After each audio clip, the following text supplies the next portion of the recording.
Welcome to LOA Today. I'm Walt Thiessen. With me today is abundance teacher and money coach, Jody Lynn Craven. This is your daily dose of happy. We are so happy you decided to join us today. So Jody Lynn, this is Musician Week. We actually had somebody with musical background on Monday for the first time in a long time. We were talking about music, and now we're talking about it again today. But this time we're basically leveling up our game. Yeah. We're talking with somebody who's like world class. I mean, we don't get that all the time. That's pretty cool. Mm-hmm. His name is Kevin Roth. He's a dulcimer, world class dulcimer player, and he's going to tell us a little bit more about his credentials in a moment. But one of my first questions I'm going to be asking him is what he loves so much about the musical side. Now, he's also a coach, and there's a whole story. You know, we always like the crash and burn stories. He has one of those as well, so we'll ask him about that. But just between you and me, I'm telling you, I really want to know what motivates him musically, because I'm a musician too, you know, and so that's like music talk, right? You got to find out what the other guy is all about. So let's bring him on. Kevin, welcome to the program. How are you doing today? I'm good. Thanks for having me. Glad to have you here. And by the way, congratulations on all your success as a dulcimer player. I mean, that's just really fabulous what you've been able to do throughout your career. But we also need to know a little bit more about you. So tell us about how you became a musician, but also tell us about what happened a few years ago and how it kind of changed things around for you. In a nutshell, I was born musical and also born spiritual for some reason or another. That seems to be the way of a lot of artists, actually, that I know. Yeah. And I played piano by ear. And when I was 13, I saw an instrument called the mountain dulcimer, which actually I have one here. Oh, nice. That's what it looks like. Yeah. That's and so it sounds cool. like a little harp. Right. And as soon as I saw it, I just knew it was my destiny. And I was 14, I guess, 13, 14.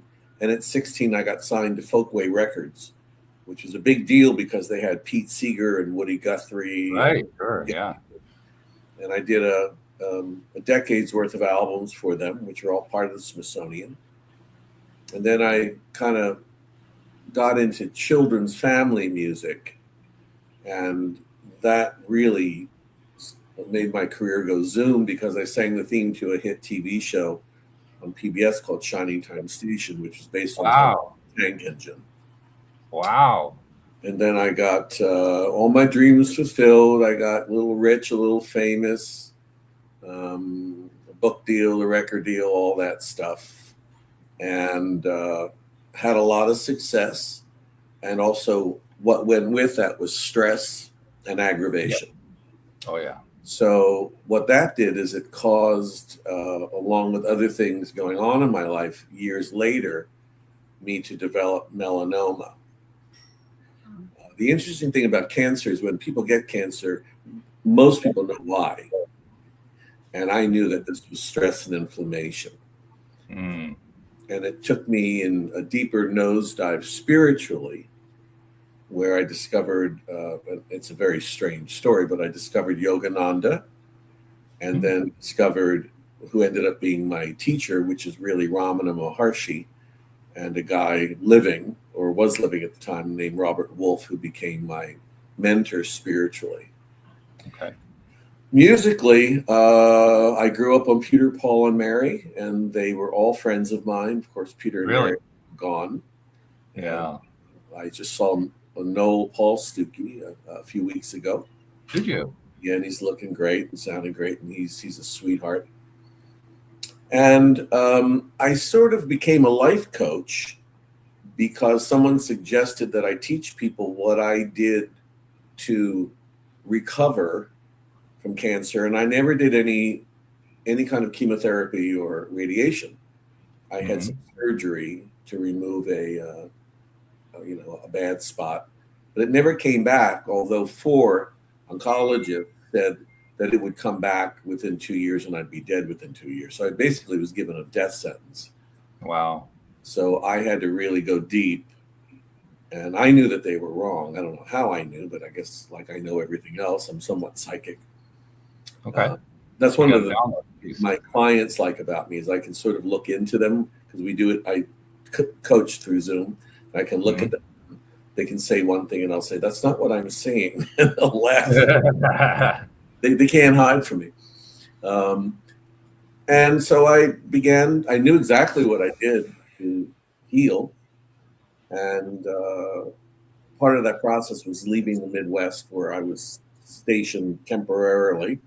And I came out to San Diego and created in my mind a bohemian life into it.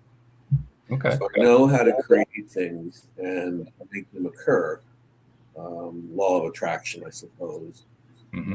Although I'm a little iffy on the law of attraction thing for several reasons, but the biggest reason is that you can't just wish it, you have to act on it to make it happen. Yeah, it's an interesting thing. You always need to take action. Yeah. You need to take action, which is exciting because I'm about to launch a really big second part or third part of my career in a couple months, which is a whole upgrade on YouTube, my YouTube channel, and on my Substack, which is Kevin Roth Dulcimer. And it's going to be called Dulcie Meditations. And there'll be Dulcimer instrumentals and then my teaching or some form of it, coaching that goes along with it. Because those are the two things that I'm really good at. I thought I was retired. That's an interesting way of putting it. But apparently I'm not. What was interesting is I went to a yoga class and I put my back out. And that took about 8 weeks of literally being a pain in my ass because it was right around my ass and my hip that I twisted something, and x-rays and muscle relaxers and gummies and you name it. So I was basically somewhat stoned for 6 weeks, which put me into a whole nother situation where I thought, oh, well, that's what you should do next with your life. So that's my new take on inspiration. Anyway, this is Mary Travers of Peter, Paul, and Mary. Oh, there she is. Yeah. In her 20s. She was a friend of mine, and I always loved this picture of her. So I put it on a coffee mug. She's at an espresso machine. And I just sent one to her husband recently. That is fabulous. Yeah. So we're joined by Mary Travers. That's wonderful. I love that. I love her voice too. She's a terrific singer. I have two different directions that I want to go on. I'm going to go to the one that I mentioned earlier. I want to know more about the music side and what it is that really inspires you musically, especially because, I mean, I never really pursued the idea of developing a career. I kind of did for a bit, but gave up on it in my mid-20s. It did not fit me. But you turned it into a career quite successfully. And my guess is that it's because of what it meant to you. But I'd like you to tell us rather than me guessing. So tell us about what the music means to you. Well, it's my natural talent. And when I was very young, I wondered where the muse was coming from. So I was aware of awareness, but didn't know what it was because I was much too young to understand anything along the concepts of God, and my family was not religious. But I sensed that there was something, a substratum, and none of this made any sense. Yeah, so, I can identify with that, by the way. That's exactly the way my childhood is. None of this makes any sense. So when science teacher said it all started with the Big Bang, I said, well, what created the Big Bang? They said nothing. Yes. I told them that was stupid. They didn't like an 11-year-old telling them they were stupid. No, but I was right. Yeah, you don't get brownie points that way. So, but I came from a dysfunctional family. So music really was my lifeboat. And it was the only thing that I was really complimented on. I mean, I was actually, I've never boasted about this, but in looking back, my sister just sent me some pictures of my childhood. I was a good-looking kid. Of course, I didn't know it at the time. I keep trying to tell myself that now when I'm looking in the mirror, I don't see it, but it will come around when I'm 100. And I'll look how good. There you go. Yeah. Right. You're just a little behind the time. It was my lifeboat. So if I didn't have success in music, and I didn't have at the time the aptitude to study anything academically because I had ADD and I had other stuff going on. It was the persistence and the drive to succeed as a folk star or whatever you want to call it that kept me going. And people paid me for it and they applauded. Yeah. But it's a terribly difficult business. It's a lousy business. You know, you'll discover during our conversation, I'm very upfront about everything. It is a lousy business. Music, the music is great, or as Joni Mitchell says, music. Oh, okay, yeah, the right. Music business. The business, if you don't play it right, no pun intended, it can do you in. So I'm hopeful these days because musicians are now saying, I've had enough of Spotify not paying me. I've had enough of this and enough of that. And I'm seeing the same trend with AI. Some people love it, and other people are saying, I want authenticity. I don't want some AI person singing to me. So I'm very excited about that, which is what my new project is really all about, one-to-one. Oh, really? Simple is good. But I had a lot of luck in my career. You know, you can be very talented, and if you don't have luck, you know, it ain't going to work. But ultimately, it's destiny. It's what's in your cards and whether you decide to play it or not. But regarding music itself, I mean, and I know this is one of those things that's really, really difficult, perhaps even impossible to describe. But what is it about the music itself that draws you in so much? It's very healing. Okay. And I'll tell you something odd. I played dulcimer for 54 years. When I got into coaching right before COVID, there was a very successful coach that was talking to me about getting into coaching. And he said, what you do is sort of like a dulcimer meditation. Because when I play the dulcimer and I teach dulcimer meditation, it's this kind of a thing that while the music is going, you can get in touch with your subconscious and listen to what you need to hear for that day. It's almost like a message, but it's very subtle. And I had been doing that my whole life. That's how I got away with being reasonably somewhat happy for many years and successful. As I would so music is very, very healing, and that's scientifically proven. Sure. Yeah. You can't make an artist. Artists are born. You're also kind of describing the side of music that is. Every adjective I'm coming up with has a negative to it, so I'm trying to find what's the right way to describe it. But let's just say that music and the ability to meditate on, to use your phrase, or to download on it, is a way of receiving, I guess you could call it guidance from spiritual realm, from whatever your belief system is. You're receiving downloads of guidance. So you're kind of like being a musical channeler. Let's put it that way. That's a nice way to put it. Yeah, I've been that all my life. Channeler, you're also sharing that experience with others, and I presume encouraging others to learn to do the same thing. Am I reading that right? Yeah, I do teach people dulcimer meditation, and I also sell a dulcimer that's specifically built for that. But if they're not interested in the dulcimer, the other things that I teach are valid towards that. Okay. You can listen to my music. But I can also see how, especially when you're younger, that anything that pointed in that direction, and certainly I think back to the pre-21st century, back in the 20th century. You mentioned anything along that line, anything that would smack of woo, and you were basically just setting yourself up for disaster because you were going to get attacked by all sides. Anybody from the church, you're going to get attacked by. Anybody who was atheistic, you're going to get attacked by. You were going to get it from everybody. And yet that was a normal part of your life. So I'm just kind of curious, how do you deal with that? Or how did you deal with that back then?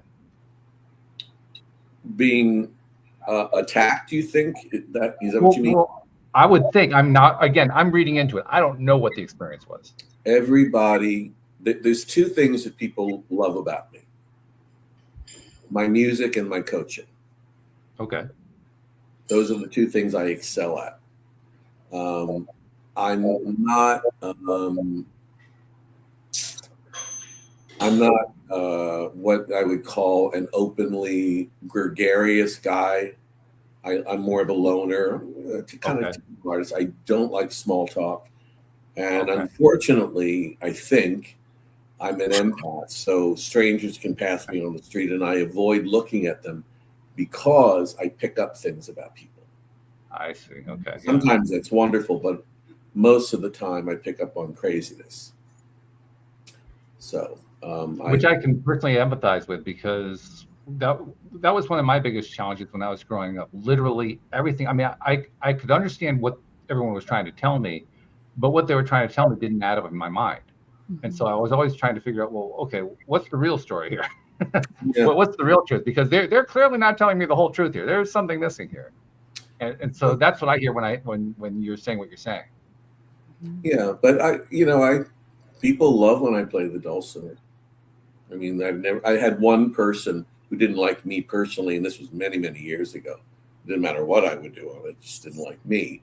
But I mean, there's nothing you can't like about a dulcimer, and if you play it well, Okay. So it sounds to me like the way you navigated being different was just by being musical, letting the music speak for you rather than trying to explain any of your belief systems or anything like that. I never tried to be anything, and I still don't. I'm just me. And it works to a certain level. So I don't fit into anything. I don't try and fit in anything. I run my own race. I just follow my own inner guidance. But I've never had anybody tell me anything but wonderful things about my music and my coaching, because I in each session when I coach people, if they come in a little dark or a little shady, they leave sunny and happier. And I'm a very unusual life coach. I don't like the term life coach, but anyway. Well, what do you call it? I mean, I get that you didn't like the label, but what would you say? I'm a teacher. A teacher, okay. And I only work with a handful of people, because if we have an hour session on, let's say, Tuesday mornings, when the session is over, I do not think about you throughout the week. So you'll get texts from me. I'll pick up on something that's not quite right psychically, and I'll send you a text like, stop thinking so much.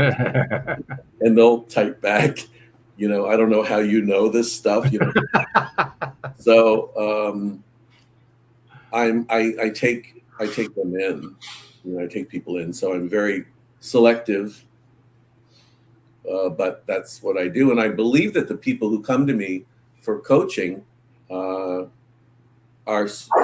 we're supposed to be together. I had one guy who was a very, very successful coach, like big buck coach, told me I could be a rock star coach, which means that I could make a lot of money and do all this stuff. And I said, I have absolutely no interest in anything like that. I'm not churning things out. I'm going to just do me. Yeah. Well, I think also probably a lot of what you're talking about is going to resonate with Jody Lynn. She's also a coach. Her orientation is being a money type life coach, but still, she doesn't know the same issues. And Jody Lynn, I got to ask you, I mean, do you do the same thing that Kevin does? Like, do you follow up with your clients during the week? By the way, I got this download. Yeah, I feel like when the container is open and you're connected to somebody, there's just a free flow of information, or there can be. That's how it's happened with me. And I resonate with what you're saying, Kevin, of like, being in a room full of people and what you said, Walt, of knowing, hey, I think there's something else here that's going on, but you're not saying it. And the more that I've leaned in, the more information comes through. Yeah.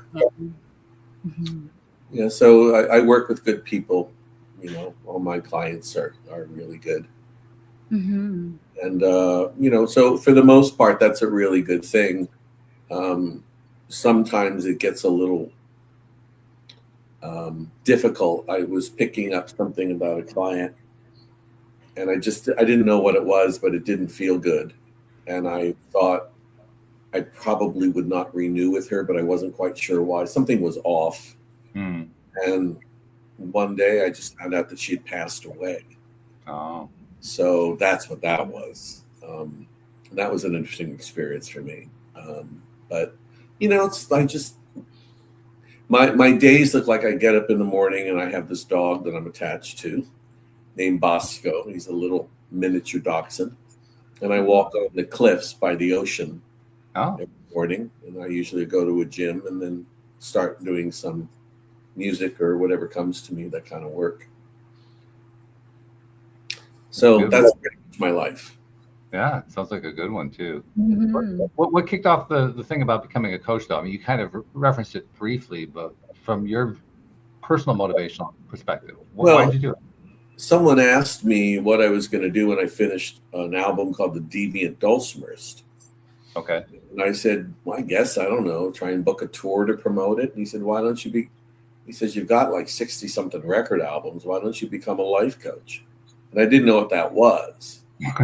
So I looked it up and listened to a couple of YouTube videos of some people that claim to be life coaches. And I just thought, I don't know where these people I wouldn't talk to them. But when this guy explained it to me with the dulcimer, I remember him saying people are either coaches or teachers. Mm-hmm. You're a teacher. And I said, well, for me to really rev up the business, I'd have to put the dulcimer sort of to the side. And he said, no, you're missing the whole thing, man. It's like dulce meditation. He came up with it. Oh, then really? a light bulb went off, and I thought, oh, so I'm a member of a lot of dulcimer Facebook groups, and I just put a notice on there if you're feeling stressed or whatever. And it was during COVID, so there wasn't a lack of that. Yeah, right. I can teach you how to, become more sane, so to speak. And I got a couple clients to start with, and I was amazed at how quickly their lives turned around. I mean, and then I wrote a book called Between the Notes, which I thought would kind of wrap up that part of my life, but it didn't wrap up anything. A lot of people, well, not a lot, but a couple hundred people bought it. It's gotten 5-star reviews on Amazon. It won an award, but mostly the people who bought it refer back to it because I really have step-by-step instructions as to how one should look at life and spirituality and that kind of thing. It was really a guidebook. And I talk about my career a little bit. Can you give us just a couple of hints about those steps that you talked about? Yeah, well, the first thing, when people come to me, I ask them really one initial question, and then I ask them 3 further ones. And the one initial question is, what don't you want in your life anymore? Not what do you want. What don't you want? Because most people don't even know that. Mm-hmm. And then, what do you want? Why is that important? Really, why? I mean, and what are you going to do about it? So if you want to make money, right? And you can make a lot of money doing real estate, but you don't really like real estate. It's a bad thing to do. You have to find something that you resonate with, or if you're established in real estate, find a different angle on real estate that you do enjoy. Mm. And then you have the energy for it. And then what are you going to do about it? So, people leave their homes, their relationships, and they switch it out for what they really want to do. The other thing is I've been broke and I've been rich. Now, rich is better. I've heard that, yeah. It doesn't make you happy. So right around the time the cancer kind of showed up, I lost a lot of the money I had and forced to live like a minimalist. I mean, I lost just about all of it. Wow. And I learned to live very simply. I packed my life up with my dog and my dulcimers, some clothes, and I drove to California and rented a 1-bedroom apartment, and I loved it. I loved not having money because I discovered things that if you don't have a lot of money, there's a lot of government assistance, so you can get free food, you get a lot of free stuff. True. Yeah. Free. But mostly, I liked it because it was a freedom. Mm. I didn't have anything. I didn't own anything anymore. I had my car and my dog, but I didn't have a house that I had to pay for, mowing the lawn, right, taxes. I didn't have any of that. I could just close my door and go. And then when I started to make money again, I had enough of it, but I didn't change much of what I did. I so liked the new Kevin. And I get asked a lot on podcasts, well, how do you have this wonderful thing going now. How do you not fall back to the old Kevin?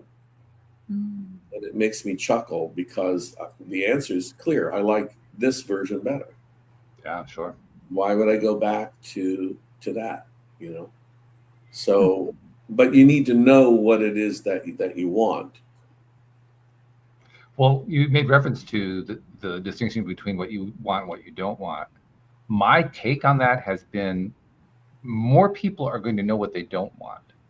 And the way that I've noticed that manifesting, if you will, is that if I ask them what they don't want, they can tell me. Then if I ask them what they want, they'll tell me that what they want in terms of what they don't want. They have trouble expressing it in terms of what they actually positively want. Mm-hmm. I think people want happiness and to be loved. Those are the two main things. Mm-hmm. Okay. But people's greatest asset is their health. It's not the money, it's your health. I agree with that. 100%. So you need to work that mentally, emotionally, physically, and spiritually. You need to eat well. You need to exercise. You need to get a lot of sleep. Because no matter how much money you have, if you don't feel good, it's a lousy existence. I could tell you from the last 6 weeks, and I kind of goes above it, but still. And then you have to do what you love. But the real trick to happiness and love, and people look at me for a second when I say this stuff, is forget about everybody else. Love yourself. Yes. I have date nights with myself. Mm-hmm. Cool. I like that. And the nights when I don't show up, I just text myself and I say, "Where are you?" Do you really? You text yourself? That's pretty cool. Okay. I was kind of hoping that you actually did that. That would have been fun. No, I'm not that bizarre. But I think that would be a cool thing, like if you're not showing up, I could see myself doing this. If I'm, like in a shitty mood or frustrated or flustered or whatever, text myself, "Hey, Jodes, is this how you want to show up for this meeting? Is this how you want to show up for your relationship?" The way if you do that, now you can't even ignore it, right? Because you know that you're waiting for the answer, right? Exactly. Oh, damn. Yeah. So I mean, my psychic gut is that I'm going to meet someone a little bit younger than me. I'm 68, so I'll probably meet someone younger than me. But if I don't, I'm good with that. I have my dog. I've got music. I don't like to be around a lot of crowds or people. So, and that's how a lot of people are these days.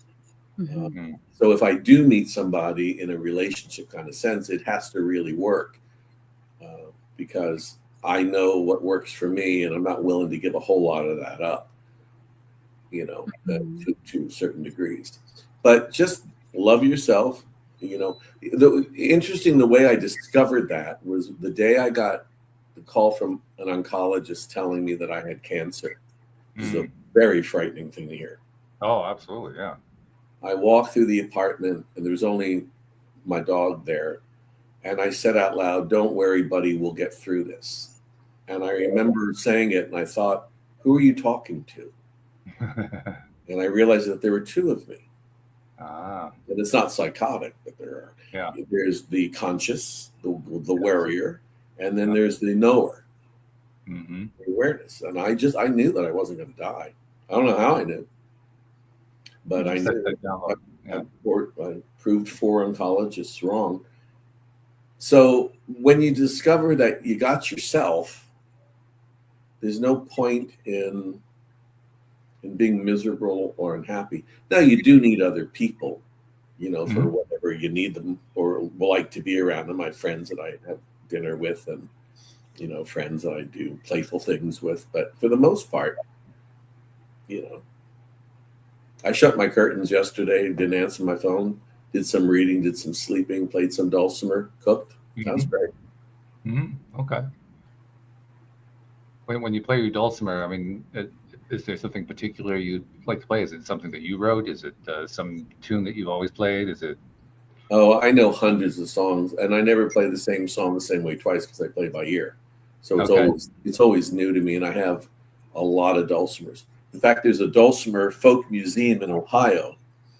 It's called the American Folk Museum or Dulcimer Museum. You think I'd know? Anyway, they have a whole exhibit of mine, the Kevin Roth Really? collection. Yeah. So No they have way. many of my dulcimers and the ones that I've collected over the years, but I have a lot around here. Wow. So I don't think I'd ever seen a dulcimer before today. you probably don't recognize it. Joni Mitchell plays one Oh, okay. on her album Blue. In fact, I know the lady who built her dulcimer. She's a friend. Really? Wow. Yeah, Joellen. Yeah, Joellen Lapidus. In fact, they're doing a movie about Joni Mitchell's life, and it's being Really? by Cameron Crowe. Oh, okay. And he's contacted her, Joellen, to rebuild the first dulcimer that she made for Joni. So that's very exciting. Yeah. Do they have a projected release date, or is it too early? Oh, I think it's too early. I think I've heard that Meryl Streep is playing the older Joni. Really? Wow. Cool. Fantastic. But that's the another example of law of attraction, in the sense that when she built a dulcimer, she built it for the Big Sur. I believe it was the Big Sur Folk Festival, where the Incredible String Band and Joni Mitchell and many others were performing, with the intention that one of those two people, Incredible String Band as a group and Joni Mitchell, one of them was going to buy her dulcimer. Wow. Joni came walking by her table and she put it in front of her. That was it. My goodness. Mm-hmm. Destiny. I love it. Mm-hmm. I love also how you describe so easily the importance of doing what you love. The reason I say that I love that so much is that I've had a lot of conversations, not just here on this program, but just, real world conversations. Like, I'm off on a trip somewhere and I meet a clerk in a gift shop or something like that. And the conversations are often, especially if it's somebody working in a service job, the question is always about, so what are you doing? Are you is this a summer job? Are you in school? Do you have a career in mind? Whatever. And after I've gotten a couple of answers from them, I ask them if what they're pursuing is something that they love. They never say yes. I've not had anyone say that it's what they really love. Mm-hmm. And yet you very accurately, very precisely, very correctly express that it's really the most important thing. It's a message that seems to be lost on a lot of people. Well, if you can pull it off, I have a client now who needs to work for a number of years, not many, and who was let go for whatever reasons, with the economy, and who's trying to get back into that field, but not overly happy about it. But it's the one that's going to pay the most and give him the benefits. So as a coach, what I said is, in this case, you don't need to love it. Let's find other things that you love. Yes. And by making money doing that will allow you, in 5 years when you retire, you will have these other things that you do love to continue with. So it's not like you need to, I wasn't in love with my backache, let me tell you. I'm sure. But, well, things come out of it. So sometimes, you can't have everything you want, but you can use it in a positive way. And so when, they say when you change the way you look at things, the things you look at change, right? That's right. So I've had people who wanted to be coaches come to me and said, I want to be a coach. And I say, well, what do you want to do with people?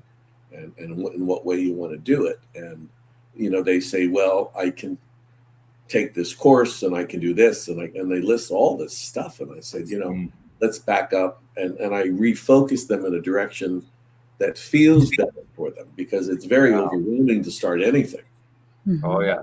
And I can tell by looking at their face if they're getting confused and overwhelmed, which can happen very quickly, especially in life coaching business, because there's lots of different ways of going.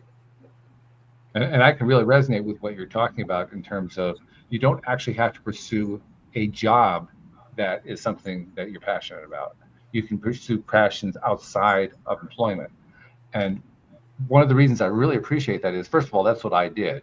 My background was basically an IT background, and I really didn't enjoy it. I was good at it, but I really didn't enjoy it at all. And in fact, the lack of enjoyment led to crash and burn for me. And I got to the point where I pretty much stopped it entirely. But also the fact that I did pursue other stuff that I loved. This podcast actually is one of them. It was more accidental that it turned into something with a passion. But nevertheless, I get the passion. But by going outside of career and then finding passions, an amazing thing happened. I found myself back in IT, this time loving it. Because you mentioned AI. What came happen when AI came along, I was aware that it was going on, but I didn't realize that it had actually launched in 2017. I basically cut myself off from the IT world. And I didn't really find out till like 2020, 2021. But when it came out, I was like, oh, okay, let's see what this is all about. I started playing with it. And for the first time in my life, I'm absolutely loving technology. And it's a different experience. And I think that happened because I decided to find passion outside of my field, and that enabled me to find passion within the field.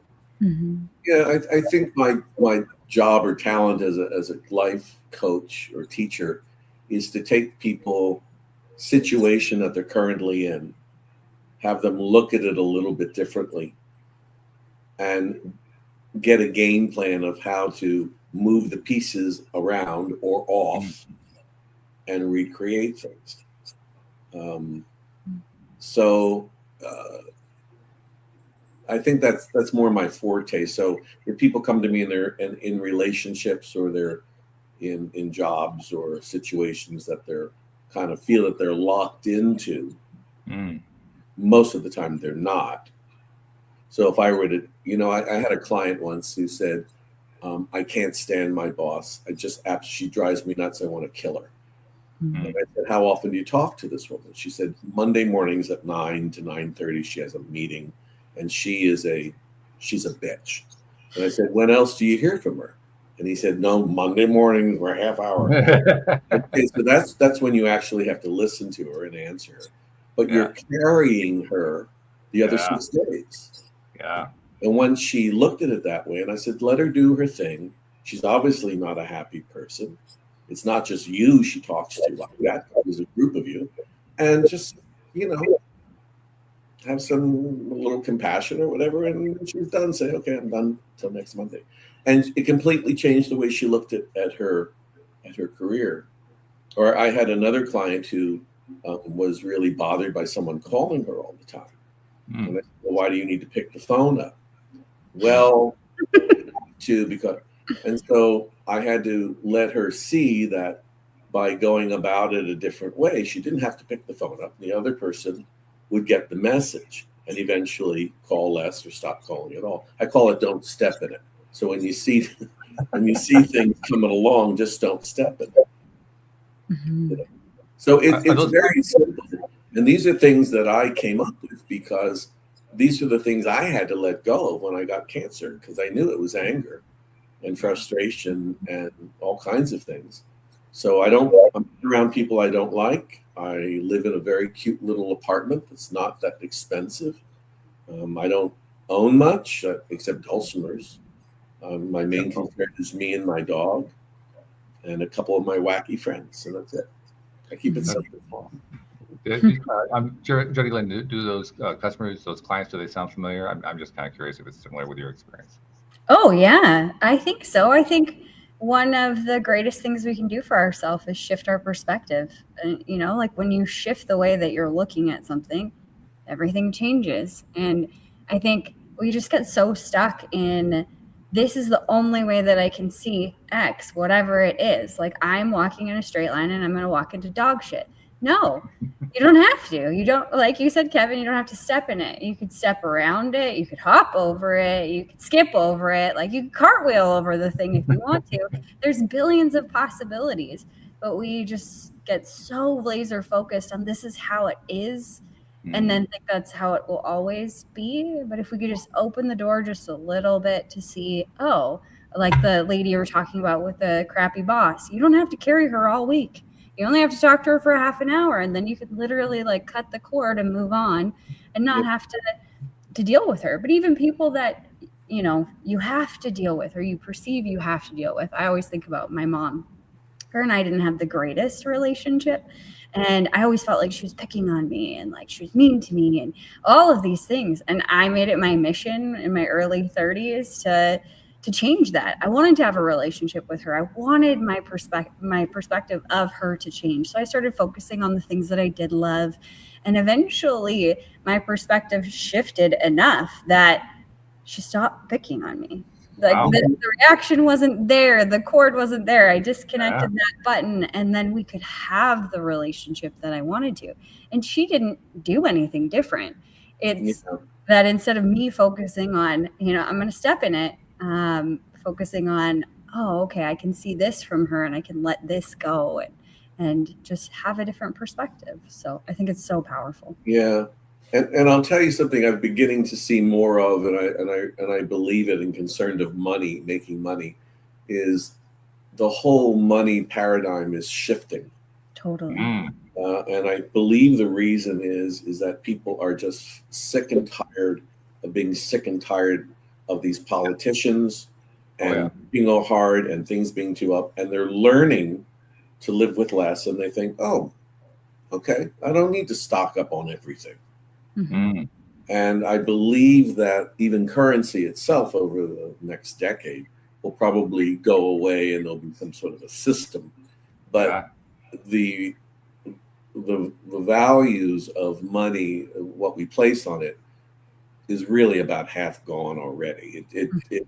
It's too much. Now, I have a relative who's extremely rich. I mean, really, really rich. You'd never know by looking at him because he kind of dresses like a bum all the time. But he can afford certain things that are very, very nice if you like those things. But other than that, he still has, you know, dental problems, and his wife has illnesses, and, you know, he's in his 80s, and, you know, they're thinking about, you know, being cared for over it. So if you take just the money equation out of it, and you learn that in life, what do you need? You know, I mean, I had a friend that used to say a man needs three things: something to do, someone to love, and something to look forward to.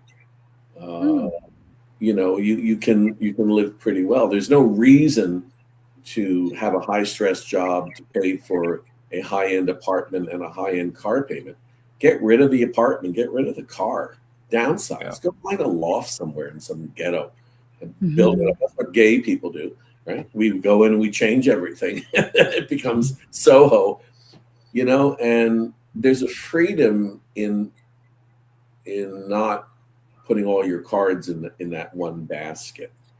So people's values are changing, and they know that if they have their health, that's their biggest asset. So at my age, that's the thing that I, of course, you know, focus on. And I'm not what I consider old, but I'm approaching. Old these days is probably 80. What you're talking about regarding the tendency to, I don't remember exactly how you described it, but the tendency to be less concerned about money. I think you even said that money would go away entirely. I don't know if it's going to go away, but I totally agree. And Jody Lynn and I have had lots of conversations about this, about how the way we think about money is currently shifting in ways that most people don't even know that it's happening, but it's happening to them as well. It's literally happening across the board. Yeah, because you have to. You have to think that way. You know, you don't need to go out and buy 12 chicken breasts at Costco because it's on sale. Right. I don't know what I want. I think our society is changing too, in that we were so convinced that when you have money, you will be happy. And when you have the thing, the house, the car, the whatever, then life will be perfect. And I think that there's more and more evidence that that's not reality. Just because you have it doesn't equal guaranteed happiness. You know, it might make you happy for a while or whatever, but it's not fulfilling you truly from that heart space. And I think people are starting to finally figure that out and asking the question that you asked at the very beginning, Kevin, why do I want this? There's an old, I think it's Taoist, maybe not, an old story like this guy who's super rich and he's a businessman. He goes to this fishing village. He starts talking to this fisherman and he's like, oh, hey, why didn't you get more fish? And he was like, well, why? And, they keep having this conversation and this businessman is like, this is what you should do. You should buy some boats and you should hire some people and blah, blah, blah. And he's going on this like big rant or whatever. And the fisherman says, and why would I do that? And he said, so you could take the afternoon off and spend it with your family. And he looks over and says, that's exactly what I'm doing now. Why would I change a thing? Mm-hmm. And it's just so simple, but it illustrates so well that focusing on what you truly want and being happy with that place, coming to happiness through that place. Yeah. And, the model that the Dulce meditation videos, which are coming up, is based on is me basically sitting in front of a camera and me just saying, just as an example, I woke up and nothing seemed to go right. And I really spent a lot of the time thinking, and then I thought, there's another way of looking at this. And if I think good thoughts, maybe good things can happen. That's been my experience. So while I play this Dulce meditation for you, I want you to just think about the gratitude that you have and the goodness of things that will be coming your way. And that's all I say. And then I play the dulcimer, and you'd be amazed at the thank yous and the comments and all that kind of stuff from people. Because we need simple. As the world changes, a lot of things politically are going to be very different in a couple of years. And we need reprogramming too, because that's really what I think you're doing with your videos. You're reprogramming their nervous system. Yeah. Well, they may not be thinking about it consciously that way, but that's literally what you're doing. Yeah. Yeah. Which is a wonderful gift, by the way. Mm-hmm. It really is. It truly is. Well, the best gifts are simple anyway, right? The tendency we humans have is to make things as complex as possible. And it turns out that every time we do that, we're on the wrong track. Yeah. Because life is very, very simple. Yeah. Yeah. So, do what you like and like what you do. Mm-hmm. It took me a long time to figure out what that was, by the way. I think that's actually what a lot of people are going through right now. I think it's why your questions that you ask a client are so appropriate. Asking them not just what they don't want, but also what they want. Getting them to even think about what's important to them. Because a lot of us go through life, we don't even give it any attention. I mean, in my case, I didn't give it any attention until I had my crash and burn. Up until that point, I ignored it. It's not like the questions weren't there. I just ignored them. I didn't pay any attention. Yeah. Yeah. So there's a lot of that, people get addicted to depression. They get addicted to all kinds of things that aren't fairly healthy for them. And that's why a lot of people just say, I'm out of here, and are disassociating with society. I see it in the music business when there's now music co-ops starting to get away from selling things on Spotify when they don't pay anything anyway, and things like that. Yeah. Yep. Which is very cool. I like that a lot. You mentioned the course. Tell people how to find the course. We haven't really actually given them that instruction. A course? The dulcimer meditation. If you want to connect with me, you go to my website, kevinroth.org, and I can teach Dulce meditation. I can sell you dulcimers, or I could do life coaching with you. Okay, so are you saying that you're doing most of these directly one-on-one or in groups? Oh, it's all one-on-one. It's all one-on-one. Okay. Wow. Yeah, I don't do any satsangs or group or getaways or anything like that. Okay, and it's not like video courses or anything along that line. I had one, and it was well received, but I find that it wasn't worth doing it long term, because the course that I did it on, the program I did it on, charged me monthly fees. Oh yeah. And there were certain fees when people didn't buy it, certain times. But I'm going to be creating a library of courses that people can purchase. Okay. Down the line, and some of that will be just Dulce meditation music. Others will be practical spirituality. And that's the other thing, is it doesn't matter where you're coming from spiritually or religiously. I teach from whatever perspective you're coming to me from, whether it's Christian or Buddhist or atheists, or whatever you are, because it's all really one thing. Source. I especially love how you seem to place the greater value and emphasis on the one-on-one connection when you're leading people through the Dulce meditation. I mean, that's not the way most such presentations are done these days. I mean, usually the coaching is usually separated from whatever the product is. In this case, the product, I'm calling it, is the Dulce meditation. But you're combining them all into one thing, which I love. It's just unusual. It's not the way it's normally done. Well, my teacher, Robert Wolf, taught one-on-one because he found it more beneficial. Because when you're sitting with 20 or 40 other people on a screen on Zoom, you don't want to always ask personal questions or seem like you're asking the wrong question. Yeah. So now I've done Dulce meditation workshops on Zoom. For groups, but that's just very general information. This is what it is.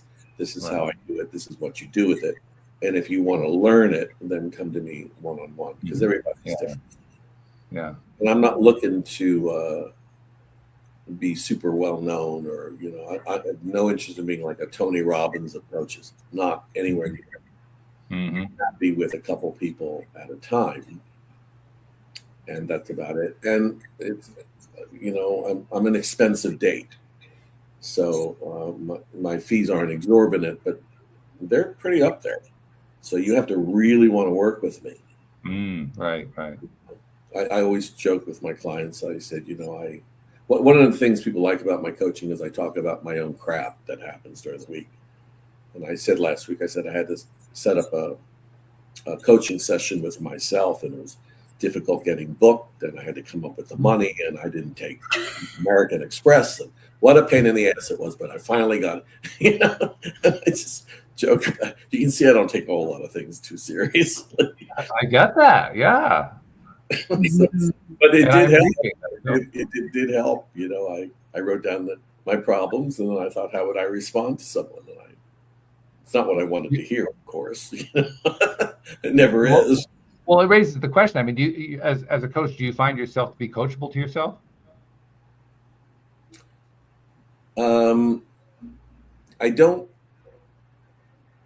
I've been doing this so long, and I'm so kind of spiritually rooted that I don't have a lot of problems. It's more like, how do I go about something? Okay. So it's like, I don't want to do all of this work to become really well known on the internet. It's just not my thing. But I do need to do enough work that people hear me and find me. And ultimately, that's not up to me, what goes viral or what doesn't go viral. It's not of any importance to me. It's more like the two gifts that I have, if you want to say that I was put on the planet, this dream planet, is music and coaching. And I'm in a place now where I don't really terribly need to make a living, so I'm on Social Security because of my age, but I can afford to do what I want to do it in the way I want to do it. So I'm building this new thing, this new platform, in a very relaxed manner, and asking myself, which is coaching, will you be comfortable doing it this way?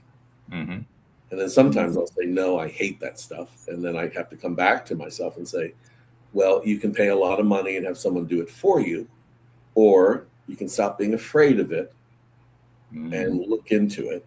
A thing I always tell myself, even when I put my back out, which was very painful, it ain't cancer. It ain't rocket. Right. Success leaves clues. So, if I want it bad enough, I know where to find out information, and it's trial and error. Yeah. Well, it's also the beauty of the 21st century, because it's a whole lot easier to find information now than it was 50 years ago. I mean, it's just in terms of the mundane information. Download information, that's a different kind, but the mundane information is it's prevalent. I mean, you can't hardly even avoid it. It's just so much of it out there. Mm-hmm. Yep. So the way we usually wind these things up, I first asked Jody Lynn to kind of tie the whole thing together, partly because she has such an amazing effective partly because she's a consummate note taker. I don't know if you noticed that, but but she doesn't answer many questions. But okay, yeah. She's a quiet coach. Yeah.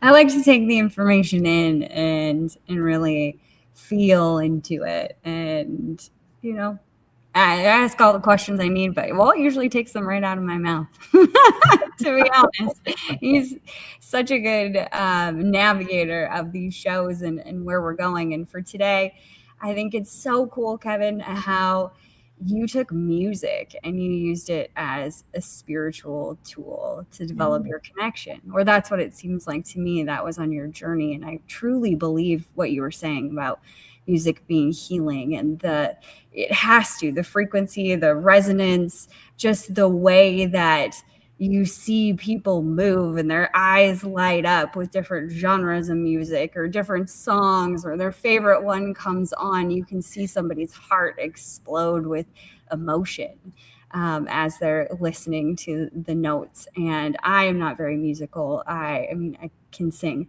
but not like someone like you that can play by ear. My husband is like that though. And I look at him and I'm like, wow, you're so connected to just be able to listen to a song and just play it on really any instrument. It's just absolutely wild how talented you need to be to play by ear. So that's absolutely amazing. And I love that you've coupled it with coaching.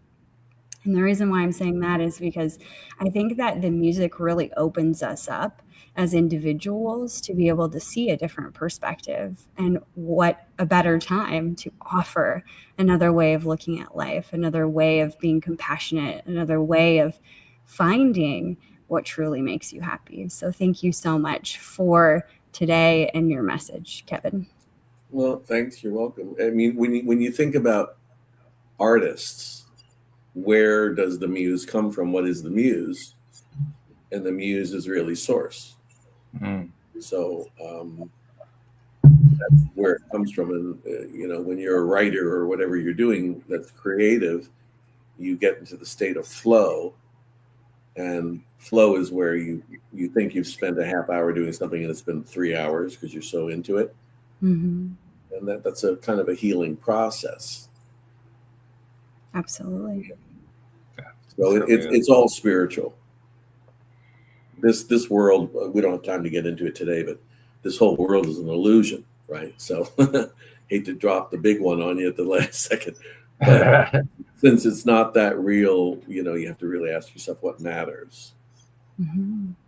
I have a friend who's a channeler who did the show for about a half year. And when he was channeling one time, one of the messages he dropped was that this life is the equivalent of a weekend vacation from a spiritual point of view. I thought that pretty much summed the whole thing up. Mm-hmm. It was good talking to you.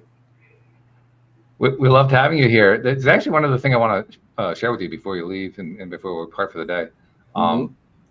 Because I made reference earlier to how we have this 21st century where we have all this access to stuff that was unimaginable 50 years ago. Today we take it all for granted in some ways. And as a result, I mean, I do this podcast. Jody Lynn does it with me.